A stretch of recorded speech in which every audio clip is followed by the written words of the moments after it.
إن الحمد لله نحمده ونستعينه ونستهديه ونستغفره ونعوذ بالله من شرور أنفسنا ومن سيئات أعمالنا من يهده الله فلا مضل له ومن يضلل فلا هادي له أشهد أن لا إله إلا الله وحده لا شريك له وأشهد أن سيدنا محمدا عبده ورسوله اللهم صل وسلم وبارك على سيدنا محمد الفاتح لما أغلق والخاتم لما سبق ناصر الحق بالحق والهدي إلى صراطك المستقيم صلى الله عليه وعلى آله وأصحابه حق قدره ومقدار العظيم اللهم نور بالكتاب بصري وأطلق به لساني واشرح به صدري واستعمل به جسدي بحولك وقوتك فإنه لا حول ولا قوة إلا بك سبحانك لا علم لنا إلا ما علمتنا إنك أنت العليم الحكيم ولا حول ولا قوة إلا بالله العلي العظيم أما بعد.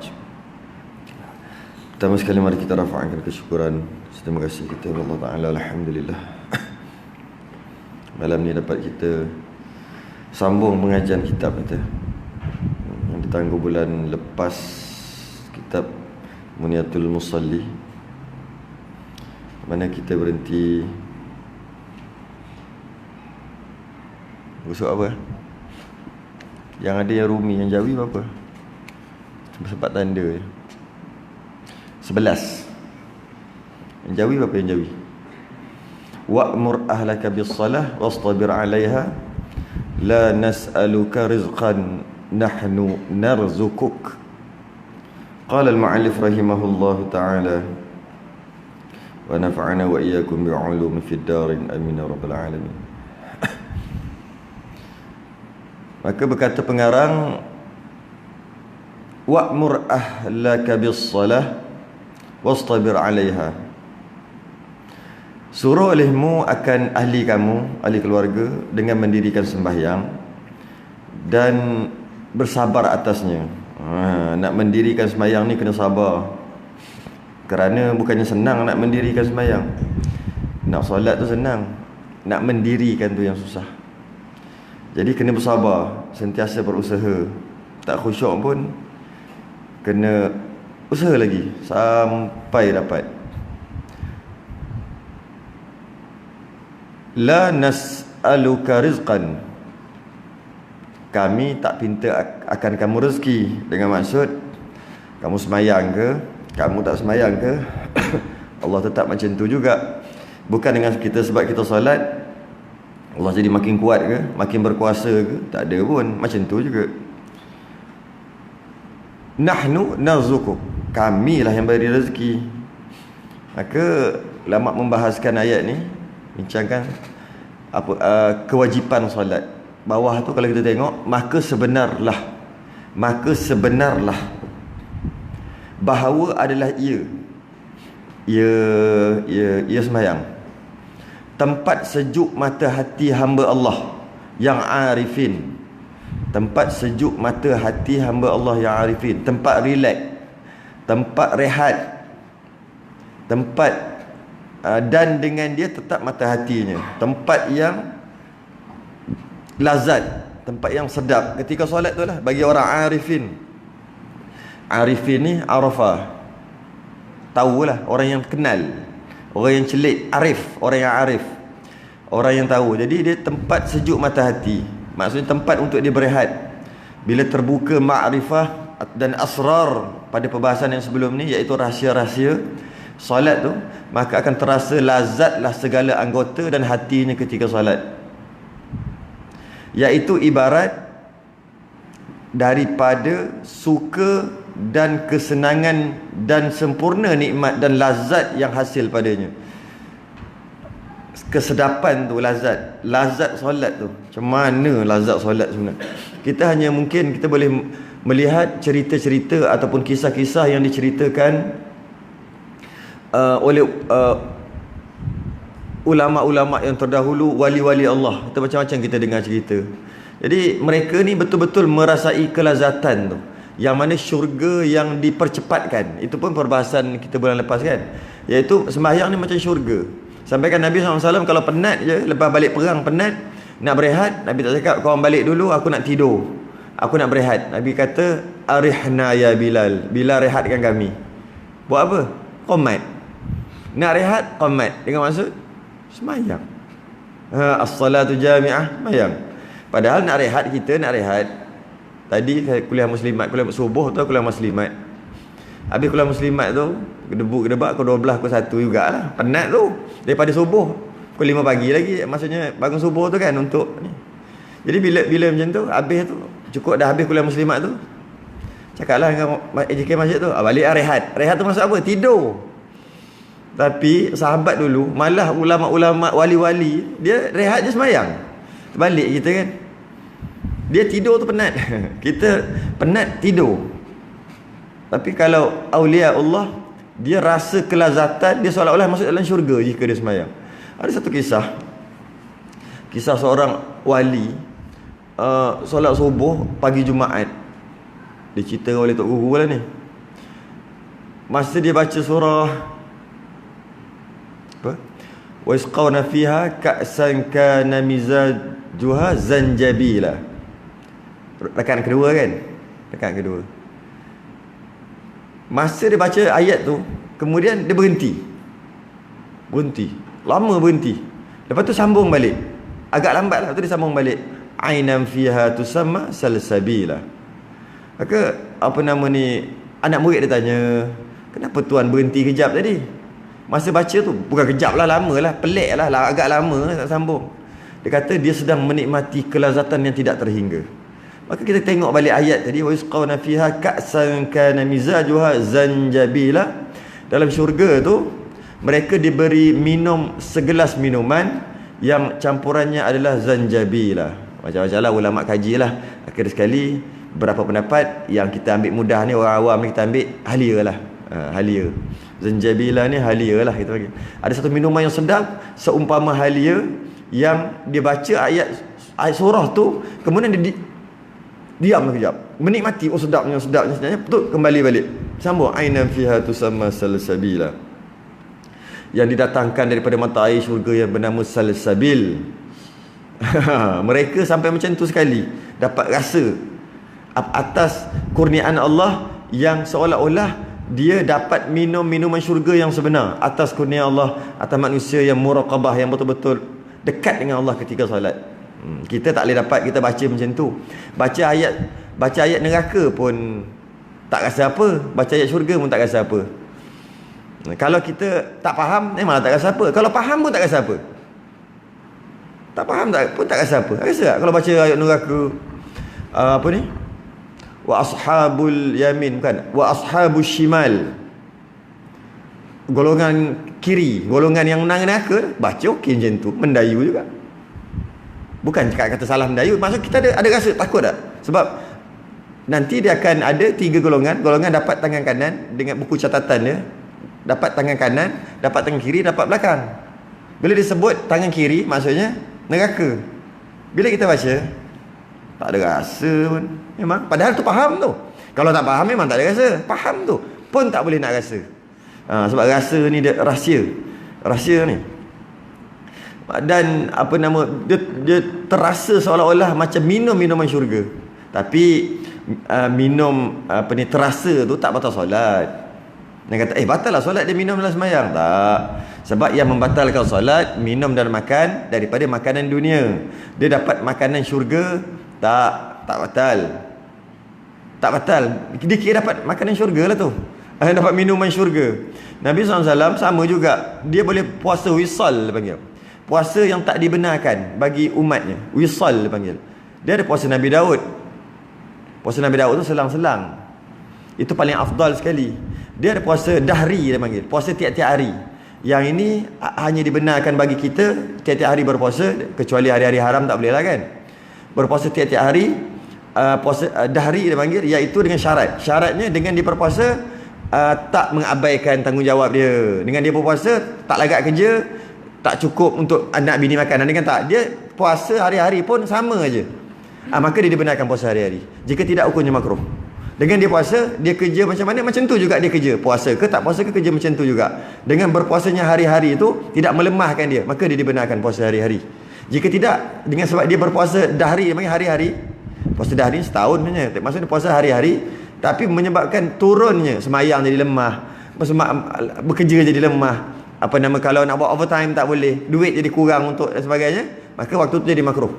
Sebab paling baik adalah puasa Nabi Daud sallallahu alaihi wasallam. Yang ni puasa wisal. Puasa wisal ni puasa tak buka-buka. Tu wisal. Wasal lah. Wasal kan sambung. Maknanya siang malam tak makan. Nabi puasa. Ada time-time tertentu Nabi puasa wisal dia pagi. Puasa tak buka-buka. Kita tak boleh. Haram. Tapi Nabi boleh, kerana dia dapat makan makanan syurga. Sebab tu dia boleh. Tak lapar. Tak pelik pun. Kenapa cakap tak pelik? Sebab nanti akhir zaman nanti, waktu Dajjal nanti, sekarang baru fitnah Dajjal. Dajjal belum, fitnah dia baru keluar. Waktu Dajjal nanti, ada sebahagian orang yang lari masuk ke dalam gua ke, pergi jauh-jauh supaya tak terpengaruh dengan Dajjal. Sebab anak bini dia pun dia tak boleh halang. Anak bini dia pergi ikut Dajjal, tak boleh halang. Diri dia sendiri pun dia tak boleh halang daripada ikut Dajjal. Jadi dia sempat lari pergi jauh-jauh. Kemudian dia nak makan apa? Kerana waktu tu kan 6 bulan kemarau, 6 bulan malam tu. Masalah. Lepas tu sana hancur, sini hancur. Dajjal kan dia power kan dia punya tu. Sementara dia nak kena bunuh tu. Jadi diorang nak makan macam mana? Nak tanam tak hidup, pokok jadi tak hidup. Sebab nak jadi fotosintesisnya ni. Duduk siang, pukul 12 tengah hari siang, pukul 12 tengah malam siang, matahari duduk situ, duduk macam tu. Apa ni, jajah sekat. Jadi maksud 6 bulan tu baru macam sehari maksudnya. Jadi kan 6 bulan tu katalah pukul 12 tengah malam yang hari pertama, 6 bulan pukul 12 tengah malam baru siang, baru pukul 12. Jadi maksudnya duduk siang macam tu, kalau panas-panas macam tu mati, binatang mati, pokok mati, semua mati. Tak boleh. Jadi bila macam tu nak makan apa? Mereka makan subhanallah, Allahu akbar, macam tu je zikir. Tak pelik pun akan terjadi juga. Jadi kan apabila orang Yahudi menyorok, pokok bercakap, kasut bercakap, dinding bercakap, tu pun kita macam tak boleh nak bayang macam mana. Jadi maksudnya apa, tak ada pelik pun. Nabi SAW dia boleh makan makanan syurga. Aulia Allah, dia boleh kadang-kadang dia dapat yang tu Nabi mungkin dia dapat, dia minta dia dapat, tapi aulia Allah dia tak minta kot, dia tiba-tiba pop terdapat. Macam nasib karamah kan, dia macam nasib. Jadi apa nama ni, itulah kelebihan solat bagi orang yang betul-betul. Malah kan kalau kita biasa dengar cerita Sayyidina Ali, dia dicabar oleh Nabi SAW untuk sembahyang khusyuk. Dia kata dia boleh sembahyang khusyuk. Nabi kata, ya ke kau boleh? Jom kita macam Nabi mencabar dia lah, ya ke boleh? Maksudnya khusyuk daripada awal sampai akhir. Berjayalah untuk khusyuk. Masa tahiyat akhir tu dia terfikir, Nabi kata kalau lah aku berjaya nak bagi hadiah. Aku rasa Nabi serban apa agaknya, lepas tu bagi salam. Maknanya dia kalah hujung-hujung garisan penamat. Setan sempat kacau lagi. Tak boleh sepenuhnya khusyuk juga. Usaha yang Sayyidina Ali teruskan untuk khusyuk dalam sembahyang, sehingga kedua yang dia kena panah tu, nak cabut sakit kan, panah kan dia ada tu benda tu, bila dah masuk nak tarik tak boleh weh. Cara dia kena buat pendahan ataupun tolak lagi ke dalam. Orang yang kena panah katalah, tarik dengan tolak, sakit lagi tarik daripada tolak. Baik tolak tu masuk tembus kan, dia macam tu kan. Dan tetap mata hatinya tetap macam tu, iaitu ibarat daripada suka dan kesenangan yang sempurna, nikmat daripadanya. Nak jadi taklah kot. Dan sempurna nikmat tu sempurna, dan lazat yang hasil padanya sehingga muafaqat dan berjinak-jinak dengan diri, dan lama-lama dia jadi sebati dengan diri. Nak dapat lazat tu menjadi sebati. Nak jadi sebati, saya dah sebut dah sebelum ni, 2 bulan lepas kot, kita dapat gaji. Bulan depan dapat gaji, katalah dapat gaji, minggu ni dapat gaji, minggu depan dapat gaji. Ketika dapat gaji tu, lepas dapat gaji, ambil je, kita terus teringin bila lah dapat gaji yang next kan. Dah dapat minggu depan, bila lah dapat next. Itu maknanya gaji. Tapi kalau kerja, macam dia terima kerja, nah kawan dia buat kerja ni, tiga kerja. Dia tahu, minggu depan kan dapat ketiga lagi. Maknanya dia dapat tu, Allah dapat. Dan dia terus terfikir, minggu depan dapat lagi 3 kerja ni. Kena buat lagi. Tu baru jadi beban. Dengan kita sembahyang, habis sembahyang, jika kita tak ada rasa untuk sembahyang yang lagi, maka sebenarnya solat tu beban bagi kita. Bila beban, tak boleh nak dapat, macam orang yang sungguh-sungguh 12.30 nak mencangkul ni. Tapi dia kata nak mencangkul, jadi sembahyang dulu Zuhur, lepas ni cangkul puas-puas. Maksudnya dia nak sembahyang, dia kena tunggu buat benda lain dulu. Dia takut sembahyang tu mengganggu dia nanti. Jika dia bercangkul pukul 12.30, pukul 1.30 dia kena berhenti, kena sembahyang, kena cuci kuku dulu, kena basuh, silap kalau berpeluh kena mandi, lepas tu nak sembahyang, lepas sembahyang sambung, susah. Jika macam tu dia hanya dapat satu lapis je, nampak macam baik, tapi sebenarnya nak dapat khusyuk tak boleh, kerana solat tu menjadi beban bagi dia. Apa masalah 12.30 mencangkul, berpeluh sekalipun, 1.30 cuci mandi, kemudian 1.40 1.45 sembahyang, lepas sembahyang sambung kerja balik. Jadi masalah? Tak jadi masalah. Maka sembahyang tu ringan bagi dia sebenarnya. Tu je. Allah kan kotor. Baik dia mulalah buat alasan-alasan nak bagi tahu solat tu berat. Kerana itulah settle, orang yang mengatakan settle dulu solat, lepas tu buatlah nak buat apa pun sekali. Dari segi syariatnya bagus, dari segi tasawufnya tak bagus. Dari syariat baguslah, apa-apa ingat solat dulu, itu dari syariat. Dari segi tasawuf tak bagus. Dari segi tasawuf, buat aja kau nak buat apa, masuk waktu solat berhenti, sebab solat ni senang dan seronok. Macam makan lah. Makan ni sedap. Kalau kita lapar, kita makan sedap makan ni. Jadi kalau kita lapar pukul 3, kita makan pukul 3. Kalau time kita makan, kita lapar pukul 4, kita makan pukul 4. Maksudnya senang. Dia tak ada Allah nak kena makan pula baru lepas makan semalam. Mana ada kan? Sebab makan tu best. Pertama-tama makan tu yang sedap. Pukul berapa pun kita nak bagi tahu makan tu ringan bagi kita. Tapi kalau kita rasa lepas makan, tadi rasa dah makan dah tengah hari, kenapa malam nak kena makan lagi? Patut tak payah makan lah. Semak betul kena makan. Sepatutnya biarlah, tunggulah. Jadi itu antara kesalahan. Kerana dia nak cepat, kerana dia nak sembahyang tu tak boleh, ada benda lain nak buat. Sembahyang ni kena segera ni, sebab ada benda lain nak buat. Sedangkan tak ada masalah pun tunggu, sebab sembahyang tu lebih besar daripada pekerjaan lain sepatutnya. Tapi akhir sekali dia qomat. Saya nak beritahu qomat tu sebenarnya tak boleh, salah. Yang salah dari segi dipanggil merampas kuasa. Kuasa qomat adalah imam, kuasa azan adalah Bilal, muazzin. Maksudnya ketika muazzin nak azan, waktu nak qomat kena minta izin imam.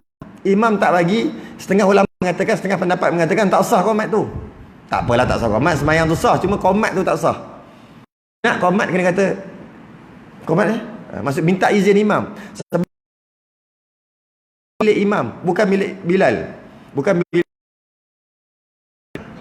Dia kena minta, sama ada minta setiap kali nak sembahyang ataupun minta sekaligus, lamsam. Macam dia minta lamsam, bincang syarat, kita sembahyang apa? Kita sembahyang 10 minit selepas azan. Tu bagi dia panggil apa dia panggil? Dia bagi kebenaran sampai bila-bila lah tu, lamsam dia panggil. Ataupun jadi bila imam tak ada, tak boleh qomat. Kena cari imam dulu. Maksud kena lantik imam. Imam tak datang, nak macam mana? Imam pun sakit kadang-kadang.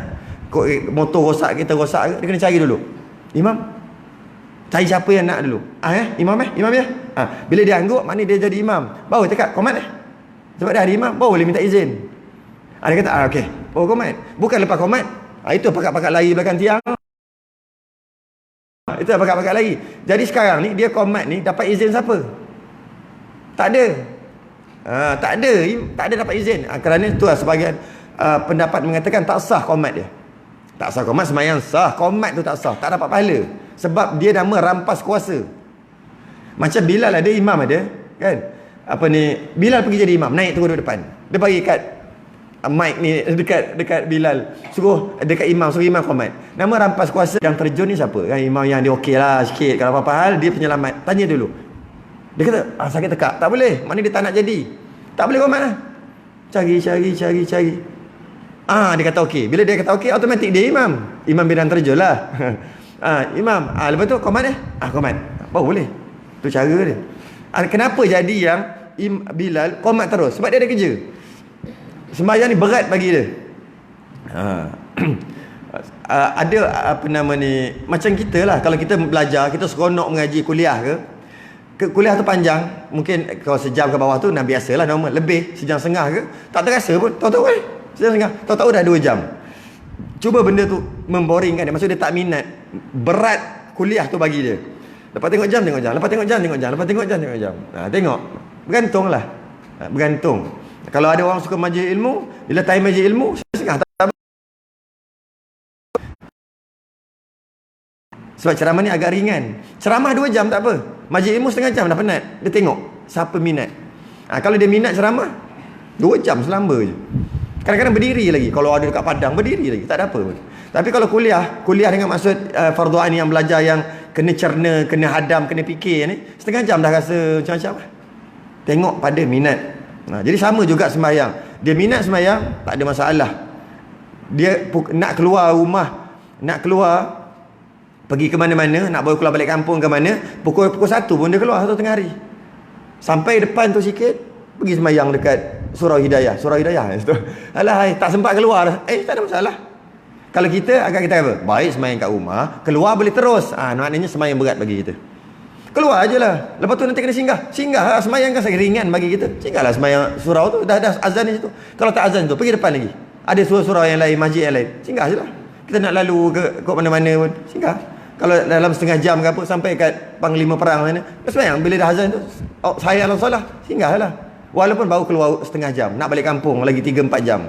Walaupun baru setengah jam, kerana sembahyang tu ringan. Tak ada masalah. Setakat nak buka kasut, buka stokin, nak ambil wuduk balik, tak ada masalah sepatutnya. Itu 2 kali lapis dia panggil, 2 lapis. Lapis pertama nampak macam okey, sembahyang dulu baru keluar. Jadi semua tu adalah ketenangan, keasyikan, kelazatan yang diperolehi oleh orang yang dekat pada Allah. Dan dia kena melalui perjalanan ataupun tariqah yang betul. Sebenarnya bagi nisbah orang awam ni, sudah dikira lazat ataupun sedap ataupun nikmat sembahyang apabila mudah melakukan ibadah. Sebenarnya bagi orang awam memada. Maksudnya nak solat qabliyah senang, nak ba'diyah senang, solat 5 waktu memang senang. Bila macam tu nak solat tarawih senang bagi dia. Senang tu boleh buat. Sebenarnya dah sangat memadai dah bagi orang awam. Cukup dah tu. Bukan nak bangun tu dalam keadaan keluh kesah tu dah. Cukup dah. Sikit lagi. Tetapi sambung lagi, bersalah-salahan, ini masalah ni, dengan martabat kelakuan dan maqam mereka itu dengan sekira-kira makrifahnya. Kenikmatan dan kelazatan tadi, dia bukan rasa satu aja. Dia berbeza mengikut, bergantung kepada martabat ataupun makam, ma'rifatullah. Kenal dia ataupun rapat dia dengan Allah, lebih arif dia kenal Allah, maka lebih tinggi martabat dan makamnya, darjatnya lebih tinggi, lebih nikmat. Ada orang sembahyang rasa macam duduk bawah air terjun. Ada khusyuk dia macam tu. Ada orang terus hilang macam Sayyidina Ali, hilang terus. Ada orang sentiasa dalam hati dia berzikir Allah. Ma fi qalbi ghairullah. Dalam hati dia tak ada Allah. Macam-macam. Ada orang khusyuk dia dengan cara dia memerhatikan bacaan, dia tahu makna. Tengok, itu adalah peringkat yang paling bawah. Peringkat orang awam, peringkat khusyuk yang paling bawah. Yang nak dapat pun susah, paling bawah. Paling cak ayamnya khusyuk. Tapi itu pun susah nak dapat. Iaitu baca, tahu makna, faham. Sama ada faham sepatah satu perkataan ataupun faham secara umum. Ar-Rahmanir Rahim. Umum, macam tak kisahlah, tapi faham. Inilah khusyuk yang paling tahap bawah. Tapi khusyuklah juga. Tu pun payah nak buat. Subhana rabbiyal a'la, subhana rabbiyal azim. Bergantung, lagi faham, lagi dia kenal pada Allah, dia kena belajar tauhid lah. Lebih lagi dia akan nikmat tu lebih lagi. Macam mana pun, yang ini agak penting. Perlu ditilik. Jika dia mudah melakukan ibadah, sama ada ibadah yang dia lakukan tepat ataupun tak tepat dengan syariat. Dia mudah buat ibadah. Sebab ada orang dia mudah buat ibadah tapi tak tepat syarat dan rukun, tak untuk melakukan ibadah. Itu bukan kelazatan yang sebenar. Ini tipu daya syaitan, talbis iblis. Balik. Walaupun dia senang untuk beribadah, senang nak semayang apa, dan dia kata dia khusyuk tu, kena tilik dulu. Jika syarat dan rukun dia tak sempurna, syarat dan rukun 13, bacaan tak sempurna, bacaan bukan tak sempurna, siap salah, 14 dengung tak ada ketika Fatihah ke, salah, bila macam tu, dan dia senang. Kalau lah luar cantik, syarat kabul tak ada, tak guna. Habis dia belagak, kenapa semayang? Sebab tak boleh keluar. Penuh orang semayang sunat, dia semayang juga sebab tak boleh keluar. Bukan lillahi ta'ala, pintu dia orang ya, nak keluar ke mana ni? Alamak, takkan aku nak duduk tak guna, perlu ditilik. Malah lebih teruk lagi jika langsung tak solat, kerana dia kata sampai ma'rifatullah. Itu dah baru berlaku. Tak khusyuk tak boleh semayang, sebab fawailul lil musallin, nanti masuk neraka wil. Jadi tanya, jawablah sikit, lepas tu dia orang pergi potong, pergi viralkan. Habis yang kena serang ni akulah, sedap kita yang kena serang. Orang yang tanya tu selesai lah. Yelah, orang pengikut ni macam-macam ada kan.